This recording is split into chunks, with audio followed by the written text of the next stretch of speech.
Coordination compounds. क्या होते हैं कोऑर्डिनेशन कंपाउंड्स, उनके बारे में समझता हूँ और इनका दूसरा नाम क्या है उसके बारे में भी समझते हैं। क्लास 12 का इसका सबसे टफ टॉपिक होता है इनऑर्गेनिक केमिस्ट्री का कोऑर्डिनेशन कंपाउंड। इनका दूसरा नाम भी लिख लेते हैं। इनका जो दूसरा नाम है इनको कहते हैं कॉम्प्लेक्स कंपाउंड्स, या तो कोऑर्डिनेशन कंपाउंड या कॉम्प्लेक्स कंपाउंड। अगर मैं आपसे एक सवाल पूछूं कि दुनिया में कितने तरह के कंपाउंड्स होते हैं, the entire universe is made up of how many type of compounds, तो जो हमारे कंपाउंड्स हैं उनको हम नॉर्मली दो कैटेगरी तो पॉपुलर हैं ही। एक है आयनिक कंपाउंड, दूसरा है कोवेलेंट कंपाउंड। ये इलेक्ट्रॉन के ट्रांसफर से बनते हैं। जो इलेक्ट्रॉन के ट्रांसफर से बनते हैं उनको कहते हैं, ये बनते हैं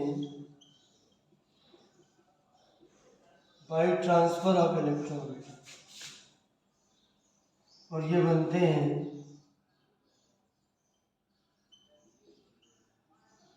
बाय शेयरिंग ऑफ इलेक्ट्रॉन। लेकिन एक और कैटेगरी हम बना सकते हैं, कॉम्प्लेक्स कंपाउंड या कोऑर्डिनेशन कंपाउंड्स। चाहे तो इनको कॉम्प्लेक्स कंपाउंड को, चाहे कोऑर्डिनेशन कंपाउंड को, और इनमें कोऑर्डिनेट बॉन्ड इज यूज्ड। इसमें कोऑर्डिनेट बॉन्ड यूज होते हैं। आयनिक कंपाउंड में आप जानते हो NaCl, KCl, Na2SO4। कोवेलेंट में पूरी ऑर्गेनिक केमिस्ट्री है, तो हमको आज इनके बारे में समझना है, कॉम्प्लेक्स कंपाउंड के बारे में। क्या होते हैं कॉम्प्लेक्स कंपाउंड, कितने तरह के होते हैं, और इस चैप्टर में और इम्पोर्टेंट बातें, ऐसी बातें जिनको पढ़ने से आपके बोर्ड एग्जाम की प्रिपरेशन के साथ साथ आपके जो स्कूल में टेस्ट होते हैं या जो स्कूल में एग्ज़ाम्स होते हैं उनके लिए भी बड़ी आपको आसानी होगी। देखिए, एक एक करके चैप्टर में चले हैं। बेटर है कि आप अपनी NCERT बुक को ओपन कर लें, क्योंकि मैं भी ओपन कर लेता हूँ ताकि हम लोग चैप्टर को एक प्रॉपर वे में लेके चल सकें। ठीक है, तो इसमें शुरू में तो इंट्रो दिया हुआ है, उसमें कुछ लिखना नहीं है, लेकिन एक मैं इंट्रो लेता हूँ।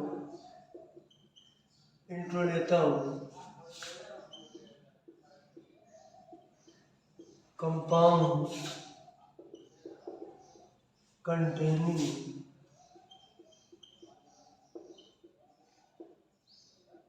कोऑर्डिनेट बॉन्ड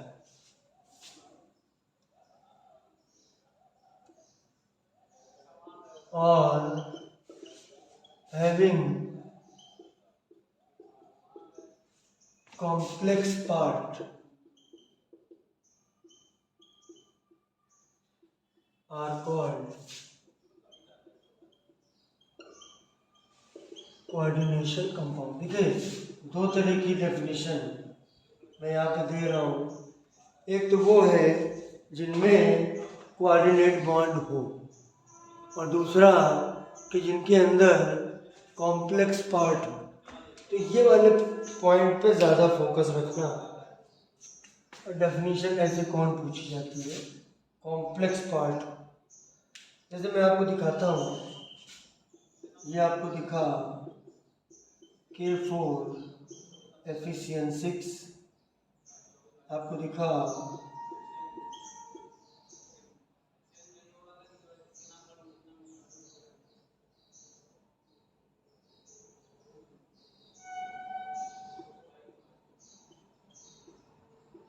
ये दिखा आपको, ऐसे दिखा। तो ये 3 तरह के कंपाउंड ज़्यादा दिखेंगे। इन कंपाउंड की पहचान क्या होती है? इन कंपाउंड की पहचान होती है कि इनके अंदर इस तरह के ब्रैकेट का इस्तेमाल करते हैं। Square brackets are used in any formula. If we are using square brackets, then we are taking coordination compound or complex compound. तो ये जो मैंने 3 लिए, इसको आप आयंस में ब्रेक करिए, जो अक्सर आप गलती करते हो। देखो ये 4K है, इसको लिख दो 4K, फिर ये पूरा ब्रैकेट एक साथ रहेगा, पूरा ब्रैकेट एक साथ रहेगा। ये देखिए पूरा ब्रैकेट एक साथ। अरे के की वैलेंसी 1 है, +1 हो गया, और एफिशिएंसी 6 की 4 है, तो 4 माइनस हो गई इसकी। तो ये हमारा जो दिख रहा है ब्रैकेट, यही है हमारा कॉम्प्लेक्स पार्ट। इसी तरीके से इसमें हमने लिया, अब ये एक ब्रैकेट दिख रहा है, तो इस ब्रैकेट को लिखिए पूरा, ये खुलेगा नहीं, यहाँ पर प्लस चार्ज, Cl पे माइनस चार्ज, क्यों? बस Cl में नेगेटिव है, बाद में ये वाला पॉजिटिव हुआ, और यहाँ लिख लिया हमने AgNH3 का होल ट्वाइस। और ऐसे ही इसमें हुआ, तो इसमें कोई आयनाइजेशन नहीं होगा।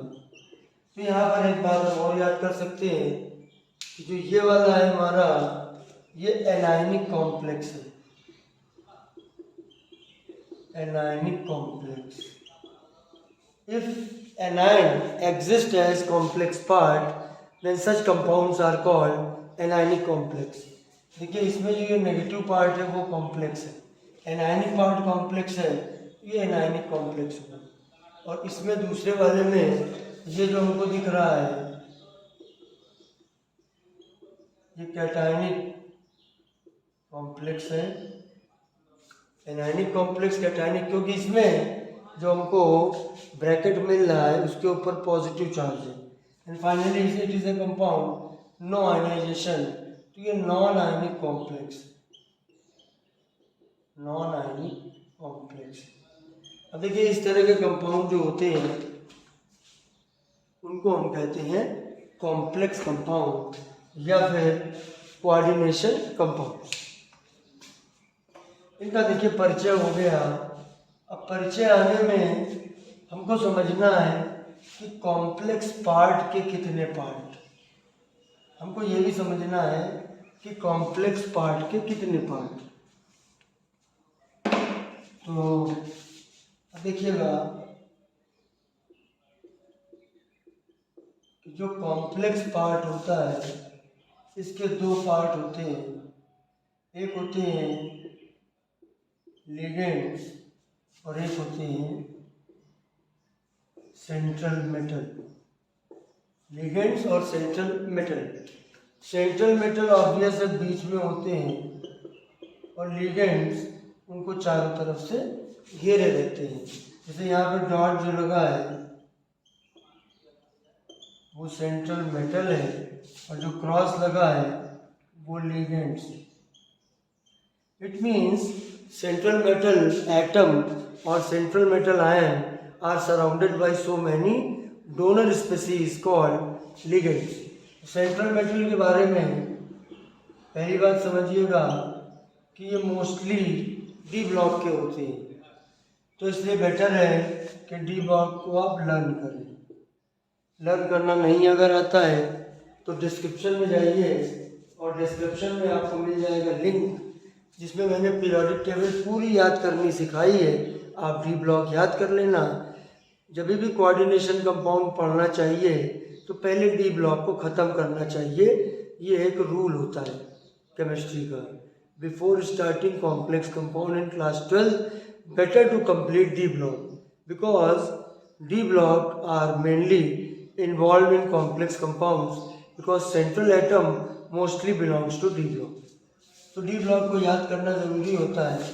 तो ये सेंट्रल मेटल हमारे होते हैं और ये हमारे इलेक्ट्रॉन एक्सेप्टर होते हैं। तो ये लुईस एसिड होते हैं। और लिगेंड की अगर हम बात करें तो ये इलेक्ट्रॉन पेयर डोनर्स होते हैं और इसलिए ये लुईस बेस होती है, इसीलिए ये लुईस बेस होते हैं। ठीक है, तो ये होता है। और इनके बीच में जो लिगेंड है सेंट्रल मेटल के साथ जो बॉन्ड बनाता है, लिगेंड बनाता है कोऑर्डिनेट बॉन्ड। देखो ये अगर लिगेंड है तो ये बनाएगा कोऑर्डिनेट बॉन्ड, तो इसलिए इनको कोऑर्डिनेशन कंपाउंड और कॉम्प्लेक्स कंपाउंड भी इनको कहते हैं। तो ये हमारा हो गया सेंट्रल मेटल और लिगेंड के बारे में। मैं एग्जाम्पल लेता हूँ और ज़रा उसको एक्सप्लेन करता हूँ। देखो इसको मैं कई पार्ट में बनाऊंगा। आज बेसिक इंट्रोडक्शन है लिगेंड के बारे में, सब चीज़ें मैं आपको बताता हूँ। अब देखिए सबसे पहले जैसे मैंने कंपाउंड लिया, ये मैंने एग्जाम्पल लिया, इसको हम आयन में ब्रेक करेंगे 4K प्लस और FeCN6 4 माइनस, ये हमारा फॉर्मूला मैंने लिख दिया। और ये हमारा है कॉम्प्लेक्स पार्ट या कॉम्प्लेक्स आयन। तो इसमें ये है सेंट्रल मेटल और ये है लिगेंड, सेंट्रल मेटल और लिगेंड है ना। तो ये होता है, मतलब इसमें खेल कुछ ऐसे होते हैं, समझिएगा। 6 लिगेंड है तो 6 साइनाइड होंगे, मैं आपको दिखा रहा हूँ। ये इनमें जो हमारा कॉम्प्लेक्स आयन है ऐसे होता है, वो ऐसे होता है। और इसमें अगर हम चार्ज की बात सोचेंगे तो टेक्निकली स्पीकिंग इस पर +2 होगा और इन सब में -1 सब में होगा। और इनको अगर जब कोई रिजल्टेंट करोगे तो 4 माइनस है और 2 प्लस है, तो ये इक्वल टू 6 माइनस है, 1 2 3 4 5 6 और 2 प्लस है, तो ये जब सॉल्व होगा तो ये -4 आएगा। That's why -4 is here. ठीक है, ये सेंट्रल मेटल है, लिगेंड है, ये कोऑर्डिनेट बॉन्ड है।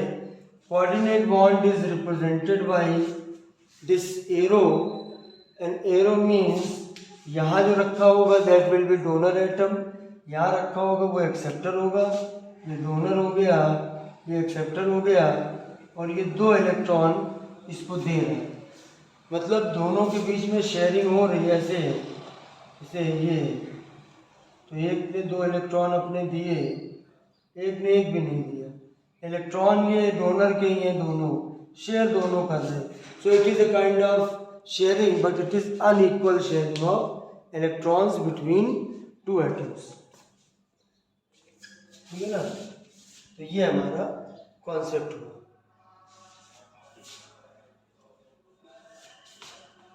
अब देखिए इसमें चीज़ें हैं, वर्नर थ्योरी है और भी थ्योरी है, लेकिन मैं सबसे पहले इसकी नेमिंग आपको सिखाता हूँ।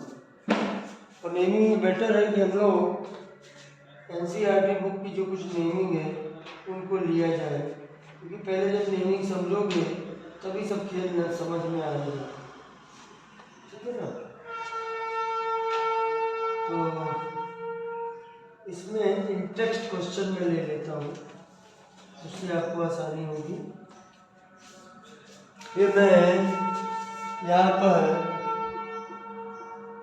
IUPAC नॉमेनक्लेचर ले रहा हूँ।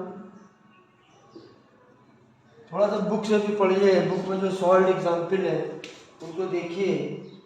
ठीक है, जैसे इसमें टेट्रामीन डाई एक्वा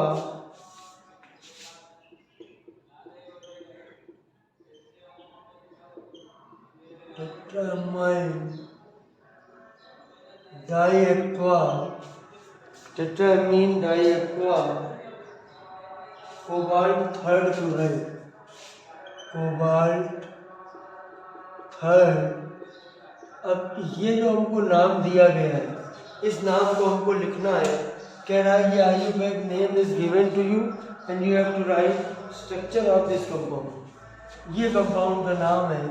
इसमें सबसे पहले हमको देखना चाहिए कि ये रोमन न्यूमरल में, रोमन न्यूमरल ये होते हैं फर्स्ट सेकंड थर्ड, ये रोमन न्यूमरल होते हैं। तो जहाँ रोमन न्यूमरल लिखा होगा न्यूमरल, उसके ठीक पहले जो लिखा होगा दैट इज सेंट्रल मेटल। ये हमारा सेंट्रल मेटल है कोबाल्ट।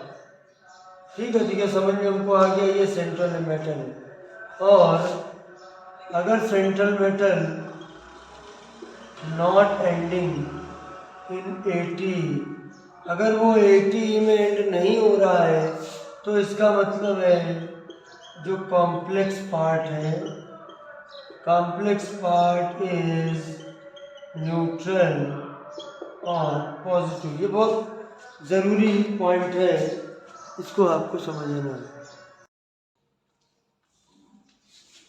तो अब ये जैसे हमारे सामने पूरा नाम है, ध्यान से पूरा खेल समझिएगा।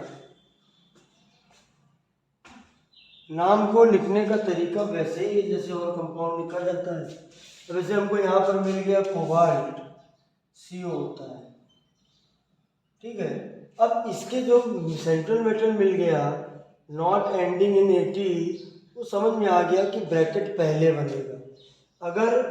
अगर एंडिंग 80 में होगा तो कॉम्प्लेक्स पार्ट नेगेटिव होगा।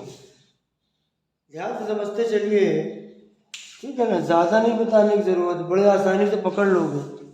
देखो ये कोबाल्ट हो गया, उसके बाद इसके पहले लिखा जो सेंट्रल मेटल के पहले जो भी लिखा होगा लिगेंड, तो मतलब लिखने का तरीका ये है लिगेंड। सबसे पहले हम लोग जो लिखते हैं वो होता है लिगेंड। लिगेंड के बाद हम लोग जो लिखते हैं वो लिखते हैं ऑक्सीडेशन स्टेट या ऑक्सीडेशन नंबर रोमन न्यूमरल में। और फिर लिगेंड लिखते हैं, फिर मेटल लिखते हैं, फिर लिखते हैं उसकी ऑक्सीडेशन स्टेट। तो इसका मतलब है ये हो गए, ये जो आपको दिख रहे हैं ये लिगेंड्स हो गए, ये हो गए। तो टेट्रामाइन, तो इसको कहीं अलग से नोट करते चलो, अमाइन अमोनिया के लिए और एक्वा H2O के लिए। एक्वा आप लोग जानते भी हो, एक्वा टर्म का यूज़ हम लोग वाटर के लिए करते हैं।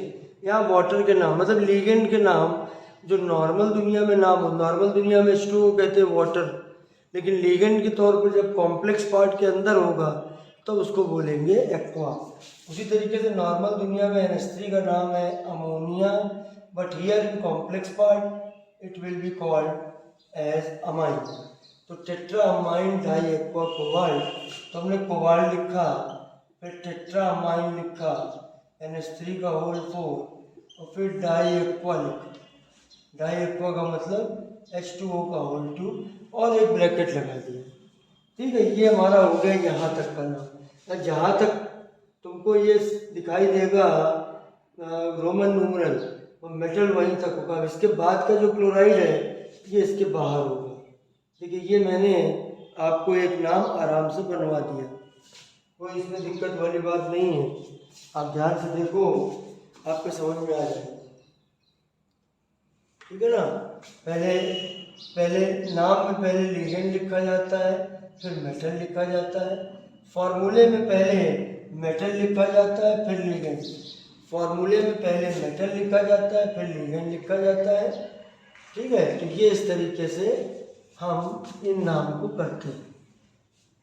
मैं थोड़े से नाम की आपको प्रैक्टिस कराऊंगा, आप थोड़ा सा घर पे काम करना, अब आराम से आपको वो प्रैक्टिस हो जाएगी, किसी तरह की कोई दिक्कत नहीं हो। अब देखिए CO NH3 होल 6 Cl3, देखिए CO। अब ऐसे मैंने ये एक कंपाउंड ले लिया, तो मैंने कहा कि आप इसका IUPAC नेम लिखो, ठीक है। तो इसमें जब नेम लिखते हैं किसी कंपाउंड का, तो पहले वाले हिस्से का लिखते हैं, फिर बाद वाले हिस्से का लिखते हैं। जैसे ये है AlCl3, तो इसको हम एल्युमिनियम क्लोराइड बोलते हैं। पहले ये लिखते हैं इसका नाम, फिर इसका नाम। वैसे ही पहले इसका नाम, फिर इसका नाम। जो पहले ब्रैकेट दिया हुआ है वो कॉम्प्लेक्स पार्ट है, तो पहले कॉम्प्लेक्स पार्ट का नेम लिखिए। कॉम्प्लेक्स पार्ट में ये हमारा है सेंट्रल मेटल, और ये है हमारा लिगेंड। लिगेंड कितने हैं? 6, तो इसलिए कोऑर्डिनेशन नंबर 6 हो जाएगा। मेटल के साथ जितने लिगेंड अटैच्ड होंगे उसको कहेंगे हम उसका कोऑर्डिनेशन नंबर। तो कोऑर्डिनेशन नंबर क्या होगा इसका? 6 होगा। Central metal ligand coordination number is 6। तो इसको हमको नाम लिखना है, तो पहले लिगेंड का नाम लिखेंगे। 6 के लिए होता है हेक्सा, NH3 के लिए होता है एमाइन, हेक्सा एमाइन। उसके बाद कोबाल्ट, फिर उसकी ऑक्सीडेशन नंबर, और फिर क्लोराइड। देखो इसको ट्राई क्लोराइड नहीं लिखेंगे, क्लोराइड लिखेंगे। 3 तो उसकी वैलेंसी है, हेक्सा एमाइन कोबाल्ट क्लोराइड। अब इसकी ऑक्सीडेशन नंबर निकालेंगे। ऑक्सीडेशन नंबर ऑफ कोबाल्ट, देखो इसको देखते हैं और ऐसे इक्वेशन बनाते हैं। देखिए ऐसे हमारा एक्सप्रेशन बनता है। जब ऐसे हमारा एक्सप्रेशन बनेगा तो देखिए कोबाल्ट की हमने X मान ली। अमोनिया एक कंपाउंड है, इसकी ऑक्सीडेशन नंबर 0 होगी। Cl की -1, तो ये 3 हो गई। जब हम सॉल्व करेंगे x = +3 आएगा, तो यहाँ थर्ड लगा देंगे। ये इस तरीके से हम IUPAC नेम बनाते हैं, ठीक है ना। कोई दिक्कत वाली बात नहीं है। इस तरीके से हमारे IUPAC नेम बनते हैं।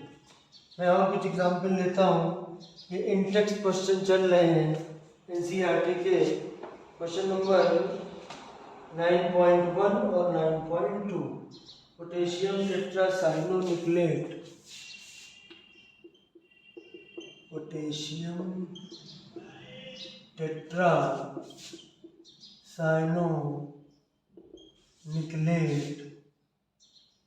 है निक्लेट थर्ड।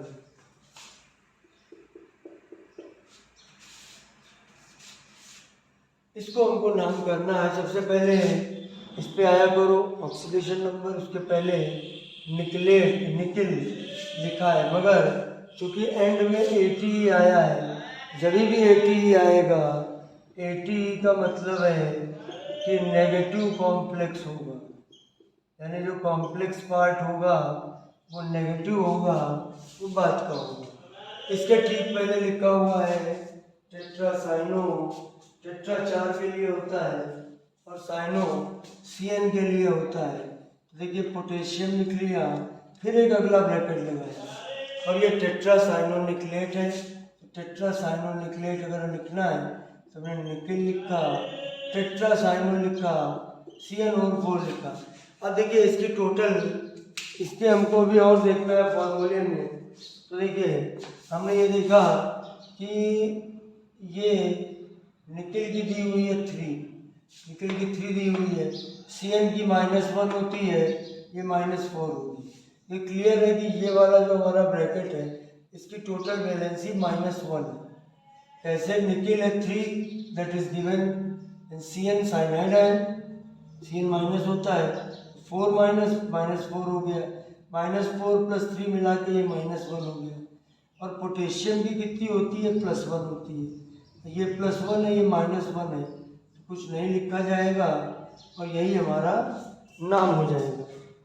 एक और एग्जाम्पल लेता हूँ नीचे, 9.2 से CONH3 whole 5Cl, CONH3 whole 5Cl, Cl2, ये है हमारा। अब इसको हमको नेम करना है। तो पहले एक चीज मैं बता दूं आपको, ये जो ऊपर लिखा हुआ है इसको कहते हैं होमोलेप्टिक कॉम्प्लेक्स।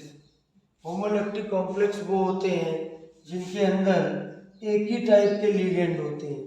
देखिए इसके अंदर लिगेंड है CN, चार के चारों CN है, तो अगर एक ही टाइप के लिगेंड होंगे तो उनको बोलेंगे होमोलेप्टिक, और एक से ज़्यादा टाइप के होंगे तो उनको बोलेंगे हेट्रोलेप्टिक। ठीक है, छोटे छोटे टर्म भी देखते चलो। तो ये हेट्रोलेप्टिक कॉन्सेप्ट हुआ। देखिए कोई भी चैप्टर को पढ़ना हो, एक बार आपको कॉन्सेप्ट समझ में आ जाए तो फिर बुक से क्वेश्चन हमको करने होते हैं। तो वो मैं समझा रहा हूँ, बुक से क्वेश्चन करा दूंगा, टेस्ट की तैयारी हो गई, एग्जाम की तैयारी हो गई, बोर्ड प्रिपरेशन हो गया। तो ये हेट्रोलेप्टिक कॉम्प्लेक्स ये हुआ हमारा। इसमें दो डिफरेंट टाइप के कॉम्प्लेक्स हैं, और अगर एक से ज़्यादा टाइप के कॉम्प्लेक्स हो तो उनके नेम को अल्फ़ाबेटिकल ऑर्डर में किया जाता है।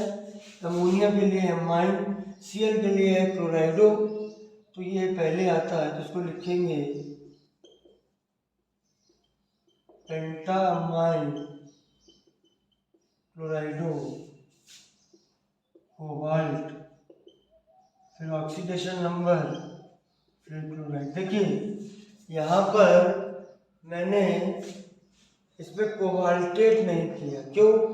कॉम्प्लेक्स पार्ट पहले लिखा है तो पॉजिटिव है, जब कॉम्प्लेक्स पार्ट नेगेटिव होगा तब एटी ही लगेगा, otherwise central metal will be named as it is, means just write the name of metal which is the name of the metal. जो भी मेटल का नाम है, कोबाल्ट तो कोबाल्ट लिखो, निकेल निकेल लिखो, जिंक है जिंक लिखो, और अगर नेगेटिव पार्ट में हो तो जिंक को जिंकेट लिखेंगे। इसकी ऑक्सीडेशन नंबर निकालते हैं, कोबाल्ट लिखा, 5NH3 लिखा, 1 Cl लिखा, 3 Cl इक्वल टू 0, इसको x मान लिया और ये -3 हो गया, x इक्वल टू निकला +3, यहाँ पर हमने थर्ड कर दिया। तो इस तरह का जब हम करेंगे काम तो हमको इस तरीके के सॉल्व मिल जाएंगे। अच्छा, इसमें और भी, जैसे अगर हमसे कोई कोऑर्डिनेशन नंबर पूछे, अब सेंट्रल मेटल के साथ कितने लिगेंड है? 4 है, तो कोऑर्डिनेशन नंबर 4 हो गई। इसमें कोई पूछे कोऑर्डिनेशन नंबर क्या है, इसमें कोऑर्डिनेशन नंबर 5 + 1, 5 अमोनिया है, 1 Cl है, तो 6 हो गया। तो ये उसका कोऑर्डिनेशन नंबर हो गया। ठीक है, पहले पार्ट में इतना ही रखते हैं, बाकी मिलेंगे अगले पार्ट में। जय हिंद।